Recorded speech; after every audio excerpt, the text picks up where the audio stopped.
On the 20th of September, the self-proclaimed government of Azerbaijan's separatist region, Nagorno-Karabakh, has surrendered following 2 days of intensive fight. The Azerbaijani army launched an all-out invasion against the separatist region on the 19th of September using very modern precision weaponry obtained basically from the best producers of the world's arms industry. According to the official Azerbaijani communique, this operation was an anti-terror operation launched as an answer to alleged Armenian provocations committed by the Nagorno-Karabakh separatists. This conflict didn't come, however, out of the blue. In the whole region, there have been several clashes taking place in the past weeks. These are the clashes what the Azerbaijani side referred to as provocations. There had been more or less regular fighting already since last summer, or regularly occurring fighting with hundreds of casualties on both sides. Due to the military superiority of Azerbaijan, almost all of these clashes have actually been won by the Azeri army. Meanwhile, the armed forces of the separatist region Nagorno-Karabakh have been decimated during the previous war in 2020. In that war, Nagorno-Karabakh was defeated. The separatists lost most of the territories they controlled, not only parts of Karabakh, but also the 7 adjacent regions were returned to Azerbaijan's control. However, retaking the entire Nagorno-Karabakh region has been the key priority of Azerbaijan's security and defense policy ever since Azerbaijan lost the First Karabakh War in 1994. Ever since then, Azerbaijan has been modernizing its army, relying on the massive incomes from oil and gas export, and this armed forces modernization has been decisively assisted by Turkey. Azerbaijan's victory in the previous 2020 war has also been thanks to the very efficient multi-domain support received from Turkey. And since the last war, Azerbaijan has 3 more years to continue modernizing its armed forces. Meanwhile, the separatists have practically no possibilities to replenish the losses which they suffered in the 2020 war. Moreover, the territorial changes which followed the 2020 ceasefire deprived Nagorno-Karabakh of any defensible natural borders.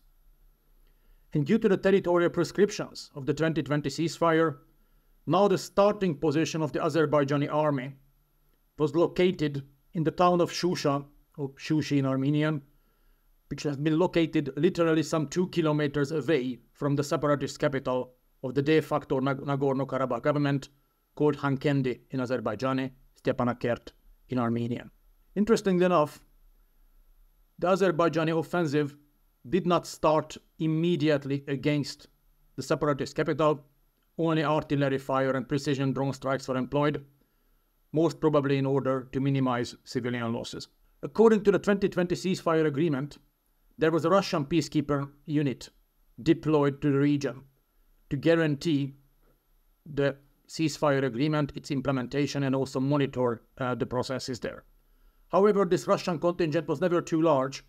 Its official number was always less than 2,000, and it was not particularly well armed either.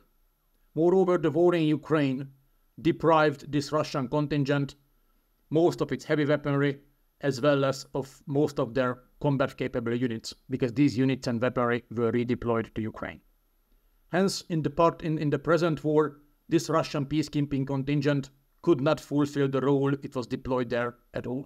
Chairman of Russia's Defense Committee of the State Duma, Andrei Kartapolov, openly stated yesterday when the Azerbaijani offensive started that the Russian peacekeepers can use arms only in case they themselves are getting attacked. In other words, these Russian peacekeepers had not even any mandate to stop the violation of the ceasefire agreement from the Azerbaijani side. But made the situation of the separatist region even worse that Karabakh has been under a partial Azerbaijani blockade since last autumn. Back then, Azerbaijani forces, disguised as environmental activists, quotation marks, basically blocked the so-called Latyn corridor, which was the sole land connection between the Armenian-held parts of Karabakh with Armenia and also with the outside world. Russian peacekeepers were unable to prevent even the blockade. So since the blockade or partial blockade has been put in place, there has been a constant humanitarian crisis in Karabakh, the sizable part of the population, which was something around 120,000 before the war, has left the region. Now with the new Azerbaijani offensive, the Azerbaijani army had such a military superiority that they broke through the defenses of the Karabakh forces and caused substantial losses both in manpower and weaponry. Today, at around noon, the separatist leadership announced that they were ready to give up fighting. Practically they surrendered. The agreement they referred to was an agreement brokered by Russia, by the Russian peacekeeping mission, officially as a ceasefire agreement that de facto it qualifies as a surrender.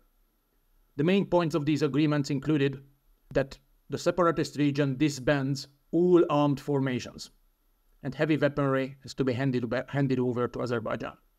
Interestingly enough, the ceasefire agreement also prescribed that Armenian forces were also about to leave the region. This is an interesting point because officially Armenia always denied that there had been any Armenian soldiers on Karabakh ground ever since 2021. The Armenian government already reacted to the second point of the ceasefire agreement, denying that there had been any Armenian troops there. The third most important point of the agreement is that negotiations are going to start about the status and the situation of the Armenian population of the separatist region between the representatives of the Azerbaijani central government and the representatives of the local Armenian community. An interesting detail is that the agreement does not specify whether these Armenian representatives would be the same like the de facto government of the separatist region. Taking into account the decisive military defeat of the separatist forces and also the lack of will and capability from the Armenian side to get involved at all, it is safe to say that the separatist region and de facto government of Nagorno-Karabakh as we knew it is coming to an end. From now on, the main question is the fate of the Armenian civilian population should the Azerbaijani army enter those territories. There are definitely plenty of reasons to worry about. In the First Karabakh War, which ended in 1994 with a ceasefire, both sides committed truly gruesome ethnic-based atrocities against each other. In the last war, in 2020, there have been much less atrocities taking place, partially also because most of the fighting took place on uninhabited territory. But exactly because we haven't seen much in the previous wars, much occasions when the Azerbaijani army entered Armenian populated territories, we don't really know how the Azerbaijani army would behave once, by their terminology, they liberate the settlements which were under separatist control.